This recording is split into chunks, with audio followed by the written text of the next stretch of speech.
Hello, gorgeous. You're listening to the Girlfriend's Guide to Starting Over.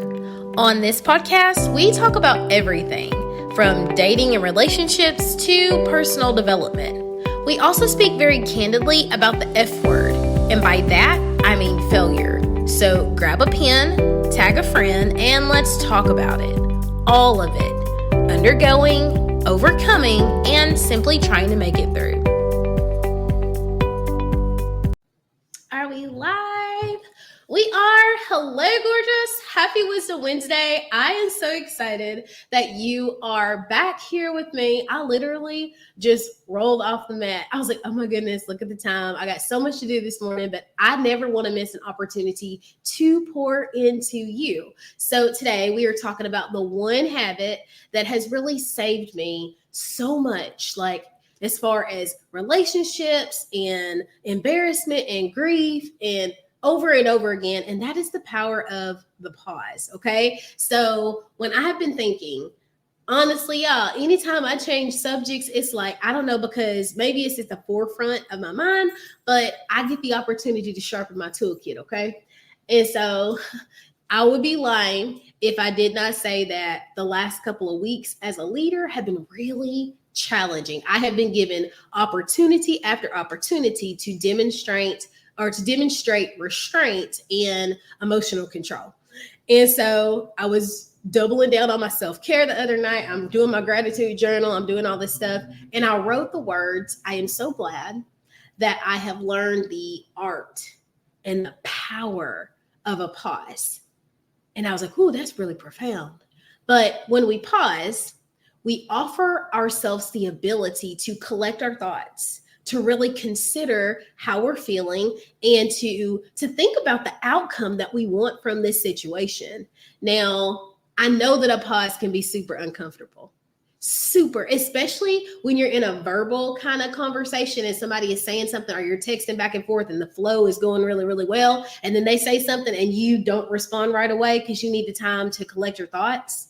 That discomfort is okay. And know that you're entitled to that ability to collect what you say so that you say something meaningful. See, I am super passionate. I've always been that way. Most of the things that I say with conviction. I mean it with my chest. I say stuff.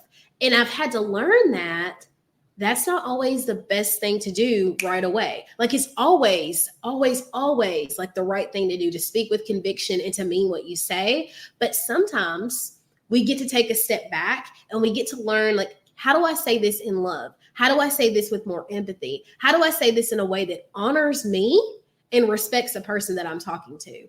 Because relationships are meaningful things. Very meaningful, right? And what I've also learned is it doesn't matter how well you intend something. If you are explosive, if you pop off, if you respond immediately, all you get pegged as is unpredictable and problematic. Nobody's ever going to say, oh, well, she was advocating for the right side. She meant well. They're going to be like, she was irrational. She was illogical. And yes, she had a point, but she didn't have to do it like that. How many of you have had that experience, right? It gets messy, right? Drop messy down in the comments if you've had that experience, right?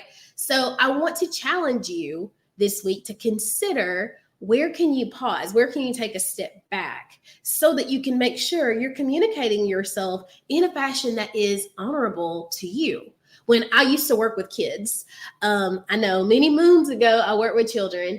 I would give them a toothpaste tube, right? And I would have them squirt all of the toothpaste out on a plate, every single bit of it. I was like, get as much as you can out on the plate. And they love this activity because that's exactly what your mom tells you not to do. And so they would squirt all the toothpaste out. And when they were finished, I would say, okay, put it back in the tube, please. And their faces would be like, what? Are you crazy? Miss Kayla, this is not going to go back in the tube. And even those who were brave enough to try, they tried. Try as you might, you can't get it all back in there. And they always made a mess. Always. When we explode, when we respond immediately, when we don't take that pause to step back, to think about our feelings, to think about what we want to say, to craft our message in a way that is honorable, we make a mess. There are behaviors, there are words, there are things that we do that explode, that get everywhere, that there's no way we can box it all up and put it back where it came from.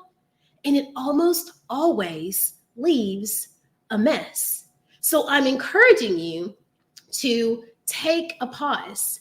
I don't know if you guys know, he's director of schools in Franklin County, Kerry Holman. He used to tell us this as kids all the time. If you stop to think, you will think to stop. And I put that in my pocket. And I don't think I really understood it until I was an adult.